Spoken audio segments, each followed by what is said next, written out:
The crystal glass chimed, a sharp, arrogant sound. It pierced the low hum of the ballroom. The room was dripping in gold, old money, and new ambitions. This was the annual Sterling Gala, a playground for the elite, a theatre for the vain. Richard stood at the head of the grand table. He wore a bespoke velvet tuxedo, midnight blue. It cost more than most men earn in a decade. He held a flute of vintage Dom Perignon. He smiled. It was a predator's smile, greedy, hollow. Beside him sat his wife, Elena. She wore a simple, unbranded silk gown, no diamonds, no flashy logos, just the quiet crushing weight of generational wealth. Her posture was flawless. Richard did not understand quiet wealth. He liked noise. He liked to be seen. He needed to be envied. To success, Richard projected his voice. It boomed across the baccarat crystal centerpieces. To the self-made man. He paused. He let the words hang in the heavy air. He wanted them to marinate in his perceived glory. He looked down at Elena. His eyes held a flicker of disdain, a cruel, careless spark. Some of us are born to build empires, Richard announced. Others are merely born to be carried. A ripple of uncomfortable laughter echoed through the hall. Sycophants, board members, vultures circling a man who thought he was an eagle. Elena did not flinch. She took a slow sip of sparkling water. Her gaze was locked onto the grand mahogany doors at the back of the room. She was waiting. She was counting the seconds. Richard continued. He was drunk on his own ego, intoxicated by the illusion of his power. He had just been named CEO of Vanguard Holdings, a titan of industry, or so he believed. He puffed out his chest. I started with nothing, he lied smoothly. A vision, a relentless drive, sleepless nights. I dragged myself to the summit. I bought the penthouses. I secured the mergers. I conquered the market. He gestured vaguely toward Eleanor. His hand waved like he was dismissing a servant. Of course, having a supportive, if somewhat silent partner helps keep the house in order while the real work is done. More chuckles, louder this time. The crowd was feeding his delusion. Elena's silence was absolute. She did not defend herself. She did not cry. True power never cries. True power calculates. She observed him. She studied the flush in his cheeks, the arrogant tilt of his chin. He was a man standing on a trapdoor, bragging about the view. Richard mistook her stillness for weakness. He leaned in closer. He whispered loud enough for the immediate table to hear. His breath smelled of expensive alcohol and cheap character. Try to smile, Elena. You look like a ghost. This is my night. Do not ruin it with your gloom. Be useful for once. She finally looked at him. Her eyes were deep, dark pools, cold, unreadable. The eyes of a predator, watching a mouse play in an open field. She placed her glass down. The sound was soft, deliberate, final. Your night, Richard, she said softly. Her voice was like velvet over steel. Enjoy every second of it. It is your last. He smirked. He did not hear the warning. He only heard submission. He turned back to his audience. He raised his glass higher. The crystal caught the chandelier light. To the future, he roared. The crowd raised their glasses in unison. To Vanguard! Then it happened. The heavy mahogany doors at the far end of the ballroom did not just open, they were violently pushed wide. A harsh, freezing draft swept through the warm room. The flames on the table candles flickered and died. The crystal chandeliers seemed to shiver. The music stopped. The string quartet did not fade out. They abruptly dropped their bows. The sudden silence was deafening. It was heavy, suffocating. A physical weight pressing down on 500 wealthy guests. Richard froze, his glass suspended in midair. The toast died in his throat. The crowd turned. Every head, every eye. 4 men marched into the room. They did not walk. They marched. Perfect, terrifying synchronization. They wore tailored black suits. But these were not private security. They were not bouncers. They wore a specific insignia on their lapels. A golden falcon gripping a sword. The royal crest of the House of Ethelgard. The room stopped breathing. Literally. Wealth recognizes power. Old money recognizes ancient blood. The hierarchy of the room shifted in a single heartbeat. The men took their positions, 2 on the left of the doors, 2 on the right. They stood like statues, faces carved from granite, eyes scanning the room for threats. Richard lowered his glass. His predatory smile faltered. Confusion crept into his eyes. He looked at his board members. They were pale, shaking. A few of them physically took a step back. A single figure stepped through the doors. The air in the room instantly dropped by 10 degrees. The silence deepened. It became absolute. He was an older man, tall, imposing. He did not wear a crown. He did not need one. He wore a simple dark charcoal suit, woven from the finest vicuna wool, no jewelry, only a heavy gold signet ring on his right hand, a ring older than the country they were standing in. King Alexander, the sovereign of Ethelgard, Helena's father. He did not look at the crowd. He ignored the gasps. He ignored the sudden terrified bowing of heads from the European dignitaries in the corner, his eyes cold and sharp as obsidian blades locked directly onto Richard. The silence stretched. It was agonizing, a psychological torture chamber. The sound of Alexander's leather shoes echoed on the marble floor. Click, click, click. Each step was a hammer blow to Richard's crumbling reality. The crowd parted like water. No one dared to breathe. No one dared to speak. The Silver Elite socialites split to make way for a true apex predator. Richard's face lost all color. His tan looked suddenly sickly. He looked from the king to Eleanor, back to the king, back to his wife. Elena was still sitting. She had not moved. She had not stood up to bow. She just watched. The pieces were slowly falling into place. The fatal puzzle was forming in Richard's mind. The money, the connections, the quiet arrogance she always possessed. The king reached the head of the table. He stood directly opposite Richard. The physical distance was mere feet. The status distance was a galaxy. Alexander looked at the man who had just publicly humiliated his blood. He looked at the velvet tuxedo. He looked at the trembling hand holding the champagne. Alexander did not shout. He did not show anger. Anger is an emotion for the powerless. He simply looked at Richard the way one looks at a diseased insect, a minor inconvenience that needs to be crushed. He did not raise his voice. He did not need to. True power whispers. "You," the king said softly. The word carried across the dead, silent room like a gunshot. "Are trespassing." Let us pause. Look at him. The arrogant man entirely frozen in a trap of his own making. What would you do in Elena's place? Would you smile or would you utterly destroy him? Tell me exactly where in the world you are watching from in the comments. And subscribe to Dust and Justice, because the true execution is just beginning. We must go back. We must rewind the clock. 5 years ago, the air tasted different. It tasted like desperation. Richard was nothing, a hungry dog in a cheap synthetic suit. His ambition was loud. His pockets were utterly empty. He wore cologne that smelled like copper and panic. He chased mid-level investors. He begged for coffee meetings. He was a cliché. A hollow man, desperate to escape the gravity of his own mediocrity. He was drowning in debt. His credit cards were maxed out. His rent was late. He was a creature of pure survival, wearing a plastic smile. Helena watched him. She found him fascinating, like a scientist observing a desperate insect trapped in a glass jar. She did not pity him. Pity is an emotion for the fragile. She merely observed. Helena came from a world where money was silent, where ancient bloodlines dictated global futures. She was in hiding, taking a temporary sabbatical from the crushing, suffocating weight of the crown. She wore simple, unbranded cashmere. She drank black coffee.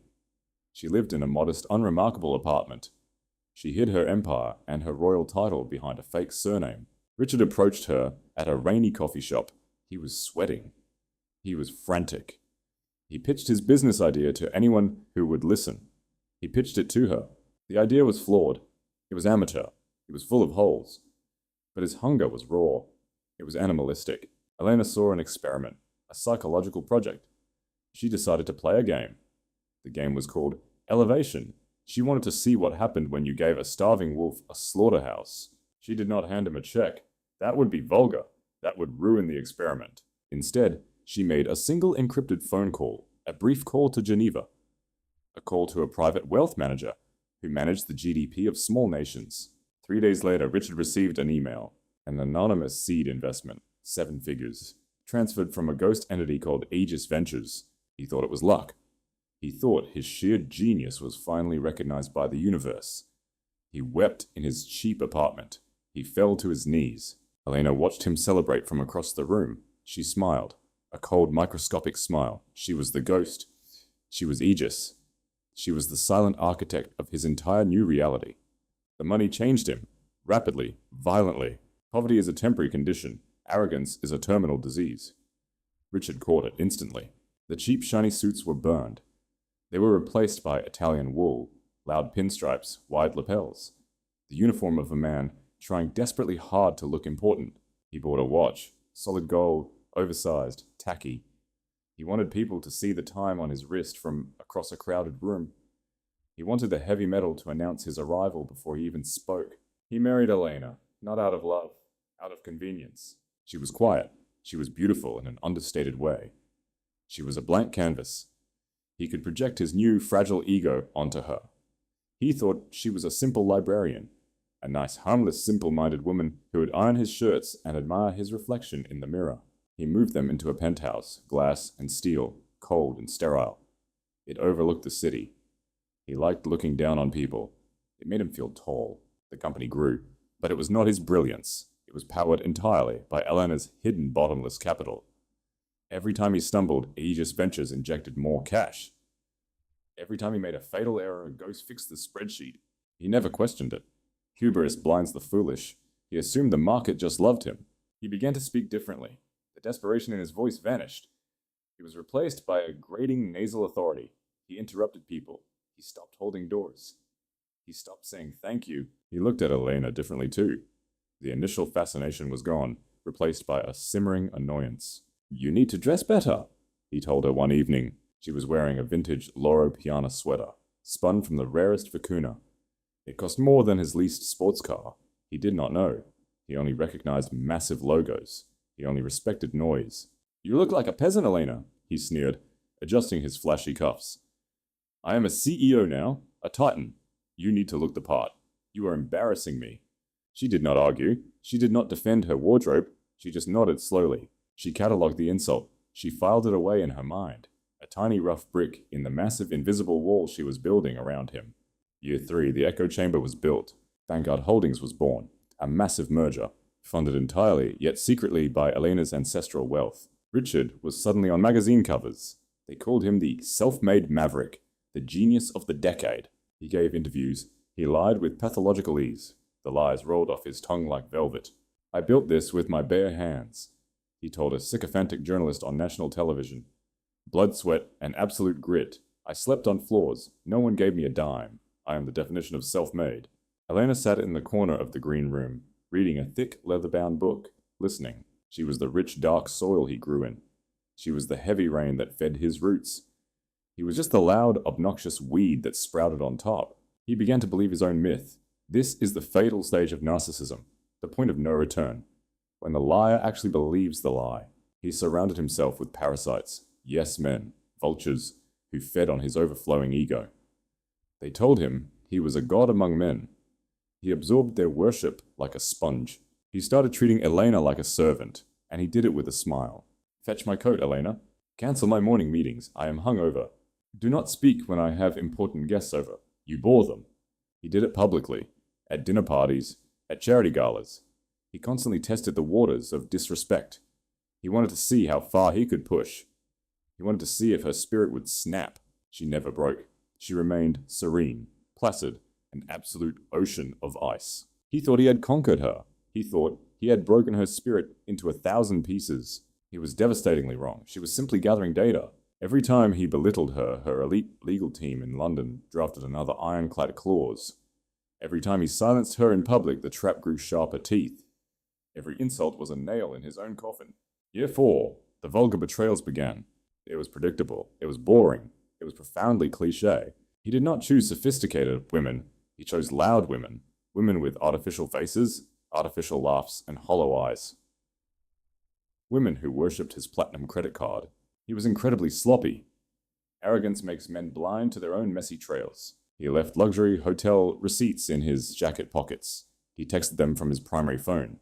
He came home smelling of cheap synthetic vanilla perfume and expensive vodka. He thought Elena was too stupid to notice. He thought she was too passive, too weak to care. He came home late one Tuesday, lipstick smeared on his collar. A smug, satisfied grin plastered on his face. "Working late," he lied, smoothly tossing his keys on the marble counter. "Empire building is exhausting work, Elena. You wouldn't understand." Elena stepped out of the shadows. She took his coat. She smelled the nauseating vanilla. She saw the bright red smudge against the white cotton. She did not scream. She did not throw crystal vases. Emotion is a terrible waste of energy. She walked quietly to her private study. She locked the heavy oak door. She opened her laptop. A device encrypted with military-grade state-sponsored software. She accessed his personal accounts. She had always had access. She built the financial architecture he played in. She tracked the spending in real time. A diamond tennis bracelet at Cartier, a weekend penthouse suite in Paris, a fully leased red Ferrari. She downloaded the bank statements. She saved the high-resolution security footage from the hotel lobbies. She compiled thousands of text messages. She captured every explicit photo he sent. She sent it all to her lead investigator, a former MI6 operative on her permanent payroll. To categorize it, she typed on the secure server, chronological order, cross-referenced the dates with the corporate credit card. She did not shed a single tear. Her heart rate did not elevate. She felt nothing but cold, clinical, terrifying satisfaction. The rat was running the maze perfectly. He was gorging himself on the poisoned cheese. She was not just his quiet wife. She was his supreme auditor. She was his silent judge. And very soon, she would be his executioner. 6 months before the gala, the final fatal act of hubris, Richard wanted to buy a massive property in Monaco, a playground for the ultra-rich. He wanted it for his favorite mistress, a 22-year-old blonde named Chloe, who called him daddy and spent his money like water. He needed liquid cash, a massive amount of it, 10 million euros, fast.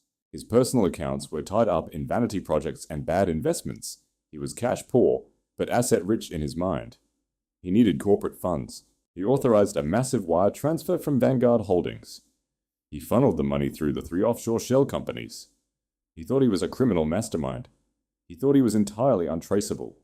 He thought he was a ghost in the machine. He was playing in a tiny sandbox. He did not know he was being watched from a military satellite. Aegis Ventures owned Vanguard Holdings. Elena owned Aegis Ventures. Elena owned the sandbox. The exact millisecond he initiated the wire transfer, a red alert flashed on a secure monitor in a vault in Geneva. The senior wealth manager immediately called a private unlisted number. "Your Highness," the manager said, his voice trembling slightly with respect. "The subject has committed corporate fraud, gross embezzlement. The legal threshold has been officially crossed." Elena stood by her massive living room window, watching the dark city rain streak the glass. "And the company, Your Highness?" the manager asked. "Draft the dissolution papers immediately. Invoke the moral turpitude clause. Prepare the legal teams to seize all assets. The cars, the penthouses, the watches, the offshore accounts, everything. Leave nothing but dust.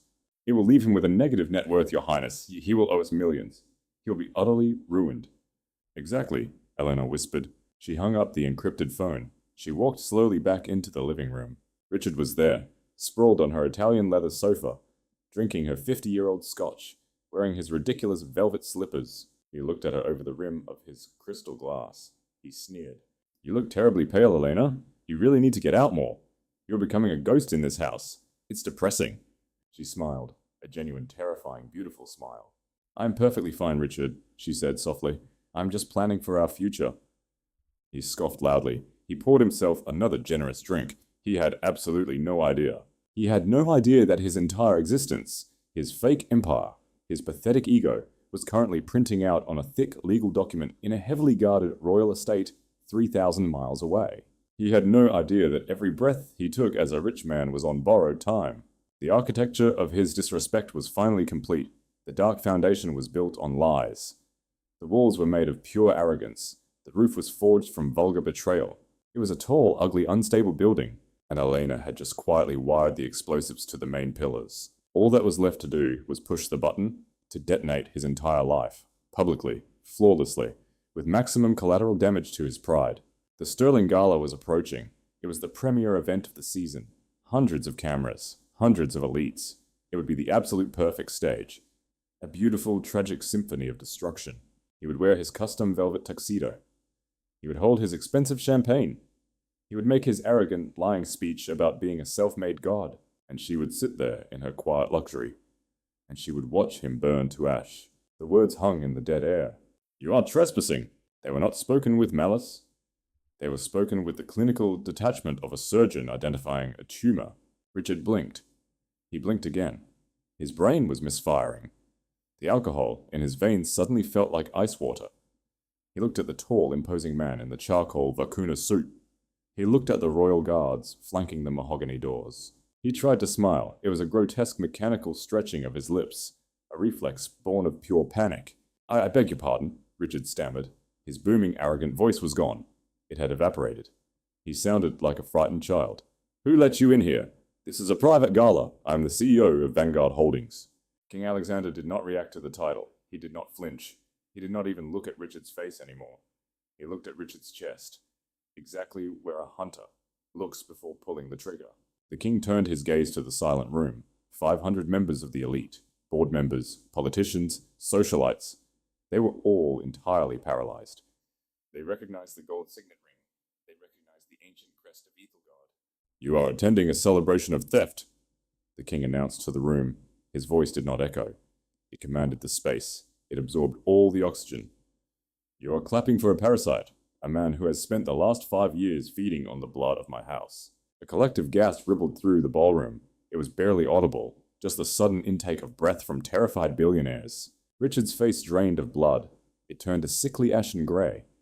His custom velvet tuxedo suddenly felt 10 sizes too big. It felt like a straitjacket. Your house, Richard choked out. He gripped the edge of the grand table. His knuckles were bone white. The crystal champagne flute trembled in his other hand. Champagne spilled onto the imported white linen, a tiny pathetic stain. King Alexander finally looked back at him. The king's eyes were black holes, void of warmth, void of mercy. You have mistaken my daughter's silence for submission, the king said softly. You have mistaken her grace for weakness. You have mistaken her money for your own genius. The word hit Richard like a physical blow. Daughter! The entire ballroom shifted its gaze.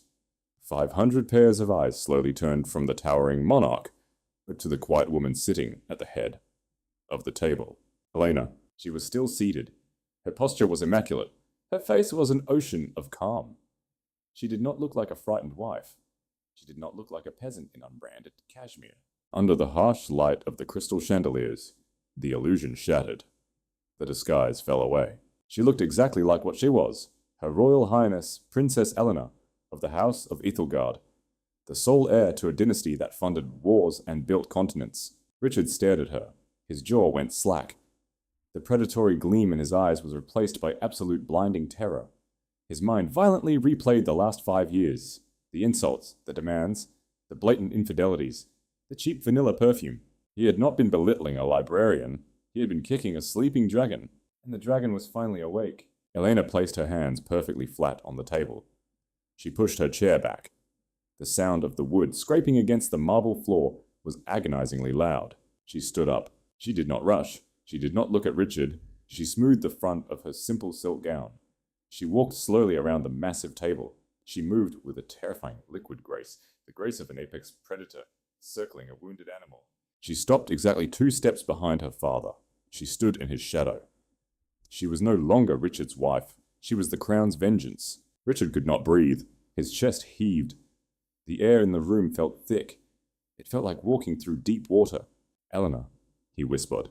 It was a plea, a pathetic, ragged plea. What is this? What is happening? Elena looked at him. There was no love in her eyes. There was no hate either. Hate requires emotional investment. She looked at him the way one looks at a spreadsheet that has finally been balanced. The experiment is over, Richard, she said softly. Her voice carried clearly across the dead silence. You failed. King Alexander raised his right hand, a fraction of an inch, a microscopic gesture. It was a command. From the shadows of the doorway, a 5th man stepped forward. He did not wear the armor of a royal guard. He wore a razor-sharp, bespoke black suit. He carried a heavy leather briefcase. The leather was midnight black. The locks were solid platinum. The man was the royal equerry, the chief legal executioner for the House of Ethelgard. He walked to the table. He did not look at Richard. He placed the briefcase on the white linen, exactly over the champagne stain. Click, click, the heavy platinum latches snapped open. The sound was like a guillotine blade being raised. The equerry opened the case. He withdrew a single thick stack of documents. The paper was heavy cream cardstock. It bore the embossed crest of the royal family. It looked like a historical treaty. It was in fact a death warrant. He handed the documents to the king. King Alexander did not put on reading glasses. He did not need them. He knew the words by heart. His daughter had written them. Richard Vance, the king began. He used Richard's full common name. He stripped him of his CEO title instantly. He reduced him to his basic pathetic components. 5 years ago, the king read smoothly. You were a beggar in a cheap suit. You were defaulting on loans. You were a statistical failure. Richard opened his mouth to protest, to scream about his brilliance, to defend his self-made myth, but his throat was paralyzed. He was trapped in the hypnotic cadence of his own destruction. My daughter, the king continued, created a ghost entity, Aegis Ventures. She injected $7 million into your failing concept. She bought the patents. She paid off your debts. She engineered your entire reality. The boardroom members gasped again. This time, it was louder. The Vanguard Holdings executives looked at each other in sheer horror. Their brilliant CEO, their self-made maverick. He was a fraud. He was a puppet dancing on golden strings. You did not build an empire, Mr. Vance, the king said. The title Mr. sounded like an insult. You were placed in a terrarium. You were given unlimited resources, and we watched to see what you would grow. The king paused. He looked down at the document. He turned a heavy, cream-colored page. The crisp rustle of the paper echoed in the silent room. You grew weeds, the king stated coldly. You grew arrogance. You grew greed. Richard's legs began to shake. The trembling was visible. His knees knocked against the heavy mahogany table. He looked at his hands. They were sweating profusely. The gold Patek Philippe watch on his wrist suddenly felt like handcuffs. Last Tuesday, the king read, his voice dropping an octave, becoming infinitely more dangerous. You initiated a wire transfer, 10 million euros. You routed it from Vanguard corporate accounts. You pushed it through 3 offshore shell companies in the Cayman Islands. Richard's heart stopped. Literally, for a fraction of a second, his heart forgot to beat. The Monaco property, the mistress, the secret accounts, they knew everything. You intended to purchase a villa in Monaco. The king continued relentlessly. He was peeling Richard's skin off strip by strip in front of the world. For a 22-year-old woman named Chloe, a woman whose apartment rent you currently pay using a shadow account linked to your company credit card. The silence in the room changed. It was no longer shocked silence. It was toxic silence. It was the silence of a crowd watching a public hanging and agreeing with the verdict. Richard looked at the front row of the crowd. He looked at his chief financial officer. The man was staring at the floor, his face pale, mentally drafting his own resignation letter. He looked at his friends, the sycophants who drank his champagne and laughed at his jokes. They were physically leaning away from him. They were distancing themselves from the blast radius. He was suddenly violently alone. This constitutes gross embezzlement, the king stated. He did not raise his voice. He merely laid out the legal reality. Corporate fraud, wire fraud, money laundering. No, Richard whispered, a pathetic squeak of denial. It was an investment, a corporate asset. Elena smiled. It was the most terrifying thing Richard had ever seen. It was the smile of an executioner pulling the lever. A corporate asset that sends you explicit photographs every morning at 9:30, Elena asked. Her voice was like crushed glass, smooth, sharp, and lethal. We have the server logs, Richard. We have every text. We have the hotel security footage from Paris, London, and Dubai. We have the receipts for the Cartier bracelets. Richard closed his eyes. The room began to spin. The crystal chandeliers blurred into streaks of painful white light. The trap had not just sprung. It had pulverized him.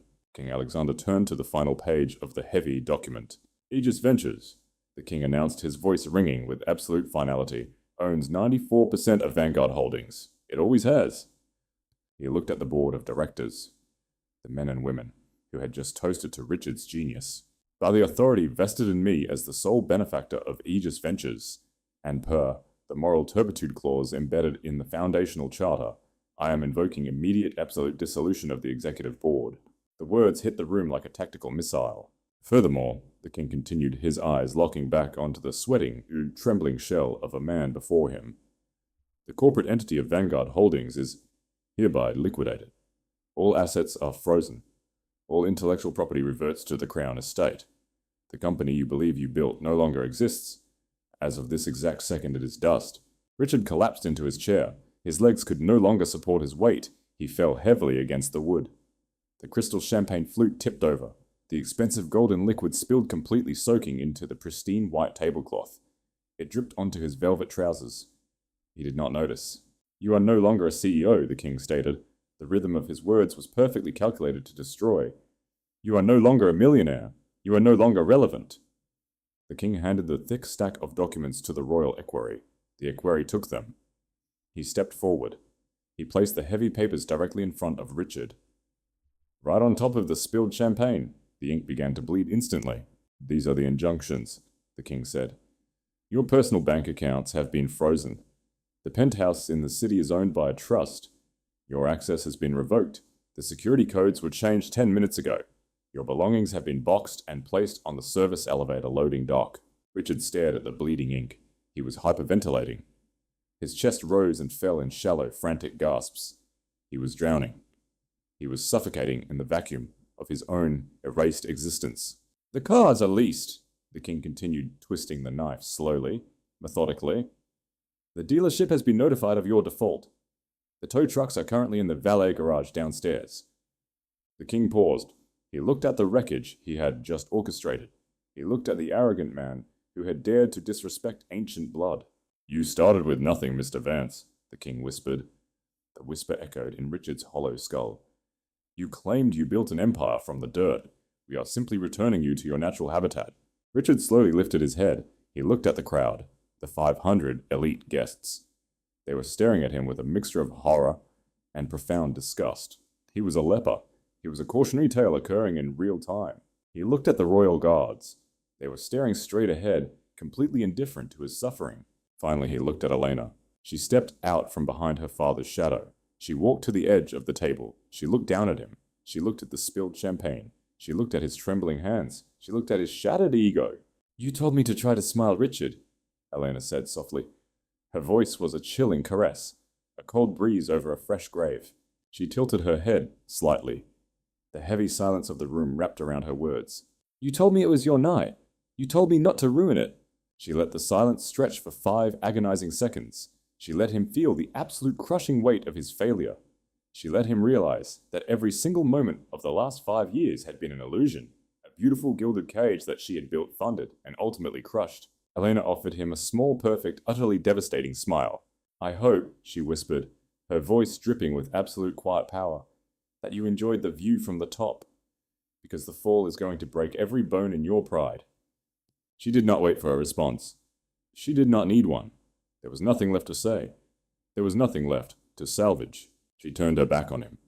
She placed her hand lightly on her father's arm. King Alexander did not look at Richard again. He had already dismissed him from reality. The king and the princess began to walk. They walked slowly back down the center of the ballroom, toward the heavy mahogany doors. The crowd parted. They fell over themselves to get out of the way. They bowed their heads. They averted their eyes. They paid silent, terrified tribute to the true architects of power. The royal guards fell into step behind them. The royal equerry snapped his platinum briefcase shut and followed. The sound of their footsteps echoed on the marble, a slow rhythmic march of absolute victory. Richard sat alone at the massive table. He was surrounded by 500 people, but he had never been more isolated in his entire life. He stared at the bleeding ink on the royal documents. He stared at the empty, shattered crystal glass. The trap had not just sprung. It had swallowed him whole. He was a ghost trapped in a velvet tuxedo. A dead man, who simply had not stopped breathing yet. The heavy mahogany doors closed. The click of the brass latch echoed like a gunshot in a canyon. The king was gone. The princess was gone. The executioners had left the room, but the corpse remained. Richard sat motionless at the head of the grand table. He was a monument to his own ruin. A grotesque statue carved from arrogance shattered instantly by the truth.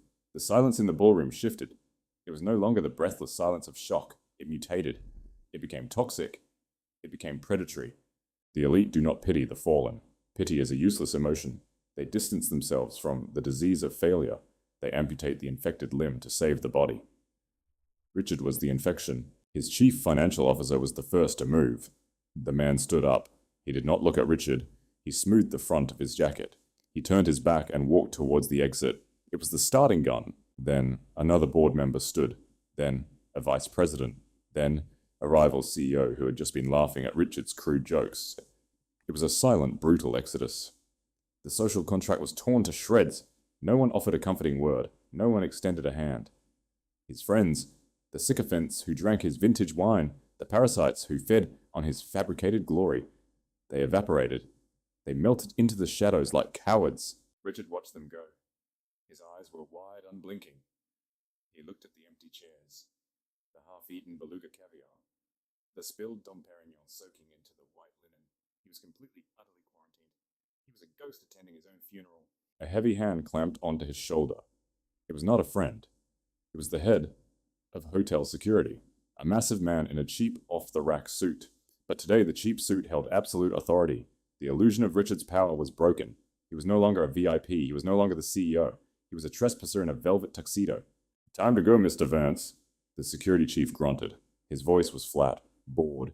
"Not sir, not Mr. CEO, just a name, a common broken name." The title had been surgically removed. Richard tried to speak, but his throat was filled with dust. He stood up. His legs felt like lead pillars. He stumbled forward. Nobody rushed to catch him. The sea of remaining guests parted to let him through. He walked the length of the ballroom. It was an agonizing march. 500 pairs of eyes tracked his every step. They stripped him bare with their stares. They whispered behind manicured hands. The whispers were deafening. They were already calculating how to absorb his market share, how to divide his non-existent empire. He was carrion, and the vultures were circling. He pushed through the grand doors. He reached the lobby. The marble floors were suddenly freezing. The air conditioning chilled his sweat-soaked shirt. He was shivering. A man wrapped in $10,000 of tailored velvet, trembling like a stray dog. He walked to the revolving glass doors. He needed air. He needed to escape the suffocating walls of his failure. The night air hit him like a physical blow. The city lights were bright, unforgiving, neon and sodium glaring down on his pathetic form. He stumbled to the valet stand. He needed his car. He needed his armor, the matte black Ferrari. The symbol of his speed, his dominance, his undeniable success. If he could just get behind the wheel, he could outrun this nightmare. He fumbled in his pocket. His hands were shaking violently. He handed the valet his ticket. The valet, a young kid in a red vest, did not move to fetch the keys. He looked at a clipboard. He looked back at Richard. There was no respect in the kid's eyes. There was only pity. Pity is the ultimate final insult to a narcissist. "I'm sorry, man," the valet said, chewing on a piece of gum. He did not say, "Sir." "Your car isn't here." "What do you mean it isn't here?" Richard rasped. His voice sounded like tearing paper. "Bring me my car, now. I pay you people enough." The valet simply pointed a finger towards the busy street corner. Richard had turned his head slowly. The world tilted on its axis. A heavy industrial tow truck was idling under a harsh street lamp. Its yellow hazard lights pulsed in the dark. They illuminated the matte black Ferrari. The beautiful, aggressive machine was chained, hoisted into the air, dangling helplessly like a dead fish on a steel hook. The dealership had acted with terrifying calculated speed. The royal lawyers did not waste a single precious second. The repossession was public. It was humiliating. It was perfectly timed for maximum psychological damage. The tow truck shifted into gear. It pulled away. The roar of the heavy engine faded into the ambient city noise. It took his dignity, his status, and his fake identity with it into the dark. Richard stood paralyzed on the curb. The sky opened up. A cold, stinging rain began to fall. It soaked into his shoulders. It ruined the silk lapels of his custom jacket. He reached into his breast pocket. He pulled out his phone. The screen was cracked. He did not remember dropping it. He unlocked it with a trembling thumb. He needed a lifeline. He needed to call his private banker in Zurich. He needed to move funds to a secure, untraceable ledger. He opened his primary banking app. The screen loaded for 3 agonizing seconds. Then a solid red triangle flashed across the glass. Access denied. Account frozen. Code asset seizure. He swiped frantically. He switched to his secondary account, the offshore shell company, the one he thought was invisible. Access denied. Account liquidated. He checked his prestigious black credit card app. The screen populated with a single horrifying number. Available balance negative $4,250,000. The legal fees for the dissolution, the penalties for embezzlement, the clawbacks from the Aegis Trust. They were already charging directly to his name. He was not just broke, he was buried. He was crushed beneath a mountain of insurmountable fatal debt. Panic clawed viciously at his throat. He needed shelter, the luxury penthouse, the glass castle in the sky. He opened his smart home app. He tried to ping the front door lock. Connection failed. User revoked. The security codes had been changed. His retina scan was deleted from the mainframe. His custom Italian suits, his expensive shoes, his imported art, they were currently being packed into cardboard boxes by indifferent movers and dumped on a wet loading dock. He was a man without a country, a king without a castle, a CEO without a company. He scrolled down his contacts list, the list of powerful people who no longer answered his calls. He scrolled past the lawyers. He scrolled past the investors. He stopped on her name. Chloe, the 22-year-old blonde, the Monaco villa, the ultimate vanity project, the woman who called him a god, the woman who worshipped his platinum card. He pressed call. He held the cracked glass to his ear. It rang. Once, twice. She answered. Richard, she said. Her voice was thin. It was not sultry. It was profoundly annoyed. Chloe, Richard choked out. He sounded like a beggar. I need to come over. Now. There has been a massive misunderstanding at the board level. A temporary freeze. She laughed. It was not a sweet, adoring laugh. It was a metallic, shallow, cruel sound. It was the sound of a parasite realizing the host is dead. A misunderstanding, she mocked loudly. My black card declined at Nobu 20 minutes ago, Richard. It was humiliating. I was sitting with a producer. I had to call my real boyfriend to come pay the bill. The words hit him like a physical strike to the ribs. The air rushed out of his lungs. Real boyfriend. You are done, Richard, she said coldly, dropping the last shred of her fake persona. It is all over the internet. The blogs have the legal filings. You are a fake. You are broke. Do not come to my apartment. The doorman has your picture. I told him you are a stalker. He will call the police. Click. She hung up. The dial tone whined in his ear. It was a flat line, the sound of a completely dead life. Richard lowered the phone. He stood alone on the wet, filthy pavement. The rain was heavy now. It plastered his expensive styled haircut flat against his forehead. He looked down at a dark puddle forming in the gutter. He stared at his own reflection. He did not recognize the man staring back. The Titan was erased. The Maverick was a myth. He saw only a pathetic, wet, aging man in a ruined suit. He looked at his wrist. The solid gold Patek Philippe. The heavy, tacky, oversized watch. The one he bought to make people look at him. He reached over with trembling, numb fingers to unbuckle the leather strap. He could pawn it. He could get $10,000 for it tonight. He could buy a cheap motel room. He could buy a bottle of whiskey to drown the panic. A man in a dark, waterproof trench coat stepped out of the shadows of the hotel awning. He walked directly up to Richard. He did not smile. He flashed a heavy silver badge. A royal bailiff. Mr. Vance, the man said plainly. His voice cut through the sound of the rain. That timepiece was purchased using corporate funds funneled from Vanguard Holdings. It is currently the legal property of the Aegis Trust. The bailiff held out his hand. He did not ask. He demanded. The architecture of his ruin was microscopic. It extended to the metal on his skin. Richard's hands shook violently as he unclasped the heavy gold watch. It felt like tearing off a piece of his own flesh. He dropped the watch into the bailiff's outstretched waiting palm. The metal clinked softly. Thank you, the bailiff said smoothly. He turned on his heel. He walked away, vanishing instantly into the thick city mist.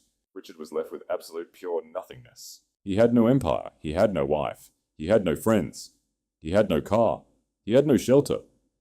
He did not even possess the means to tell the time.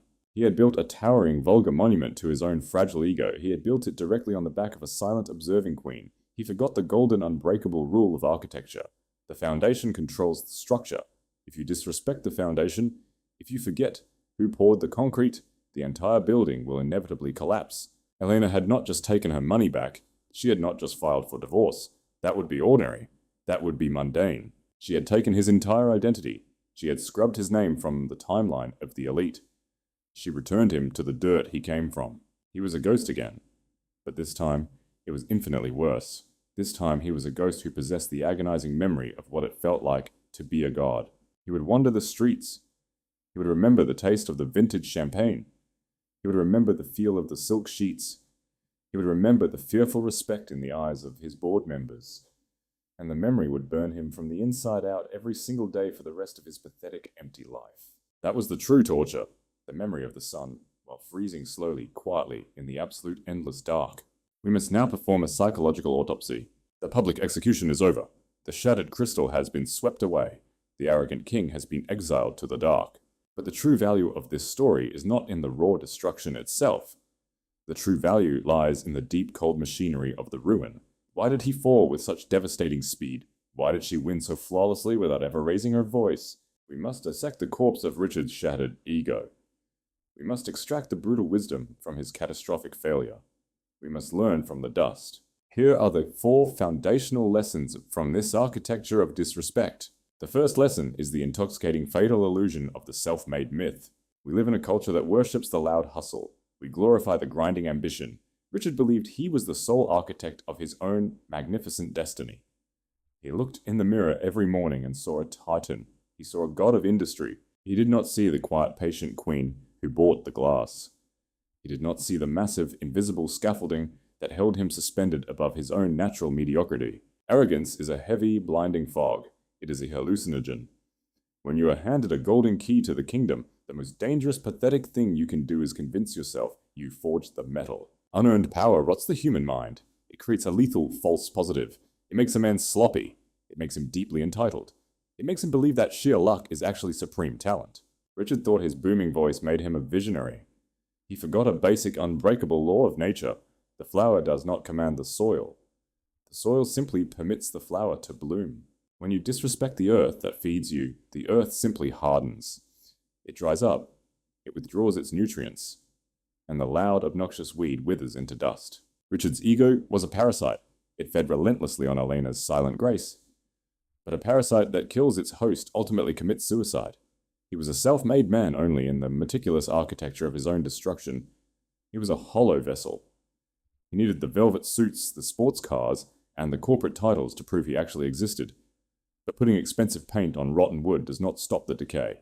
It only hides it until the structure completely snaps. The second thing this story teaches us is the terrifying, lethal nature of silent observation. Modern society constantly conditions us to react, to snap back, to defend our fragile honor loudly in the public square. Society teaches us that the loudest, most aggressive person in the room is the dominant force. This is a magnificent, dangerous lie. It is a lie sold entirely to the weak. Richard mistook Eleanor's pristine silence for submissive weakness. He thought she was a blank, harmless canvas. He thought she was dull. He was profoundly, fatally wrong. She was not a canvas. She was a high-resolution lens. She was a steel vault. Every minor insult at a dinner party, every condescending smirk, every cheap, nauseating scent of vanilla on his collar. She did not react. She catalogued it.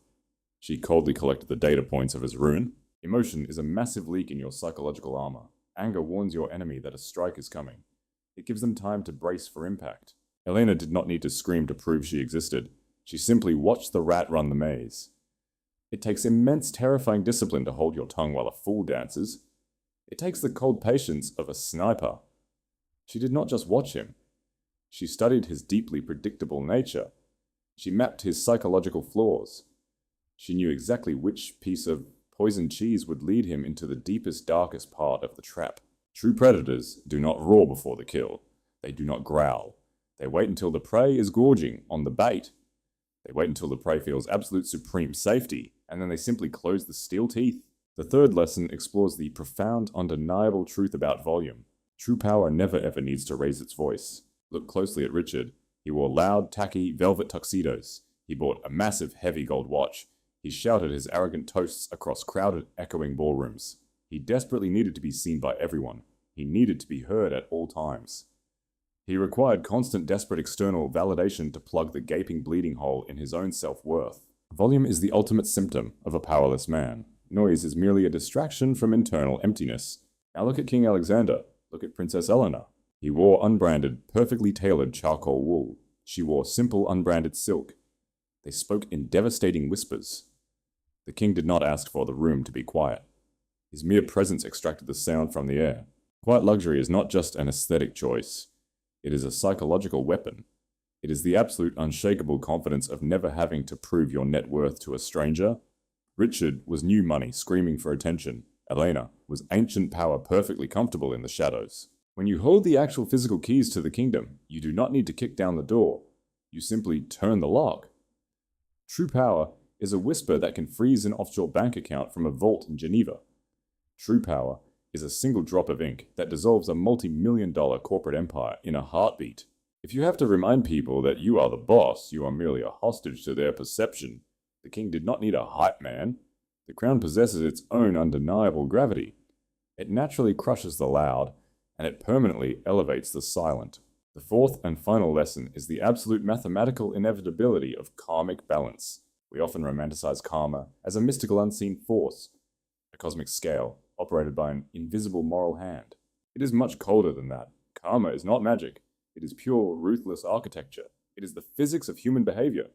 For every action, there is an equal, devastating reaction. Richard spent 5 years building a towering, vulgar monument to his own disrespect. He used cheap lies for mortar. He used vulgar betrayals for his steel beams. He thought he was constructing a luxury penthouse in the clouds. He was actually digging his own unmarked grave in the dirt. You cannot systematically mistreat the foundation of your reality and expect the roof to hold. You cannot aggressively bite the hand that writes the checks and expect the bank to remain open. Elena was not acting out of petty emotional revenge. Revenge is hot. Revenge is sloppy. Revenge leaves fingerprints. Elena delivered pure absolute justice. Justice is freezing cold. Justice is a massive complex spreadsheet, finally balancing itself to zero. Richard's instantaneous ruin was not a Shakespearean tragedy. It was a simple logical equation solving itself in real time. He lost absolutely everything because at his very core he valued absolutely nothing. He was handed the entire world on a silver platter. He was given a life most men only dream of, and he treated it like a cheap ashtray. He treated the architect of his salvation like a servant. Karma does not just punish, it completely erases. It strips away the false layers, the fake titles, and the leased cars, until only the naked truth remains. And so the universe simply called the maid and had him swept away with the rest of the garbage. He was returned to his factory settings, a beggar, a ghost, a whisper of dust in the wind.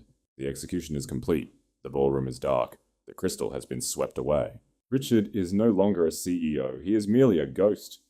He is wandering the freezing, unforgiving streets of a city that has entirely forgotten his name. He will wake up tomorrow in a cheap rented room. He will look at his bare, shivering wrist. He will remember the heavy gold watch. He will remember the tailored velvet.